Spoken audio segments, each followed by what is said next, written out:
తెలంగాణ రాజ్యాధికార పార్టీ రాబోయేటువంటి మున్సిపల్ ఎన్నికల్లో పూర్తి స్థాయిలో బరిలోకి దిగాలని నిర్ణయం తీసుకుంది. మేము కత్తెర గుర్తు పైన ఇప్పటికే ఎలక్షన్ కమిషన్ ఆఫ్ తెలంగాణ కత్తెర గుర్తును కేటాయించడం జరిగింది. కత్తెర గుర్తు పైన తెలంగాణ రాజ్యాధికార పార్టీ ఎన్నికల బరిలోకి దిగబోతా ఉంది.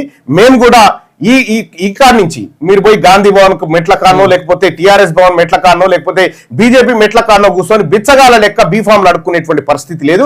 బీసీల బీఫామ్ బీసీలే తయారు చేసుకున్నారు. ఇవాళ బీసీల కోసం ఇవాళ తెలంగాణ రాజ్యాధికార పార్టీ విస్తృతంగా ప్రచారం చేసి వాళ్లకు బీఫామ్లు ఇచ్చి వాళ్ళని ఎన్నికల బరిలోకి దించబోతా ఉంది. ఖచ్చితంగా 2028 నాటికి ఒక బలమైన శక్తిగా తెలంగాణ రాజ్యాధికార పార్టీ రూపాంతరం చెందబోతా ఉందనేటువంటి విషయాన్ని మీ అందరికీ స్పష్టం చేసుకుంటూ, అలాగే తెలంగాణ రాష్ట్రంలో మరీ ముఖ్యంగా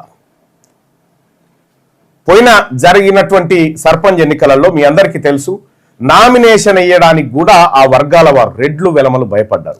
ఎందుకు భయపడ్డారంటే బీసీల్లో చైతన్యం వచ్చింది.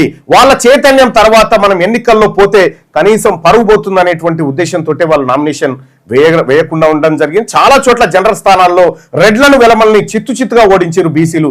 రాబోయేటువంటి మున్సిపల్ ఎన్నికల్లో కూడా ప్రతి జనరల్ స్థానంలో బీసీ అభ్యర్థులు పోటీ చేయబోతా ఉన్నారు. ఎందుకంటే అది బీసీలదే, జనరల్ స్థానం అంటే బీసీలదే కాబట్టి బీసీలు పోటీ బీసీ ఎస్సీ ఎస్టీ మైనార్టీ మేము పోటీ చేయబోతా ఉన్నాం మా వర్గాల నుంచి అనేది స్పష్టతనిస్తూ తెలంగాణ రాష్ట్రంలో జరగబోతున్నటువంటి మున్సిపల్ ఎన్నికల్లో పోటీ చేయాలనుకుంటున్నటువంటి మిత్రులారా, మరి ముఖ్యంగా ఈ బిగ్ క్లాస్ బీసీ క్లాస్ వర్గాలకు సంబంధించినటువంటి సోదరులారా, తెలంగాణ రాజ్యాధికార పార్టీ మీకోసం ఉంది, మీకు అండగా నిలబడడానికి సిద్ధంగా ఉంది. మిమ్మల్ని రాజకీయంగా పైకి తేవడానికి ఈ పార్టీ కంకణ బద్దురాలై ముందుకు వస్తా ఉందనేటువంటి విషయాన్ని తెలియజేస్తా ఉంది.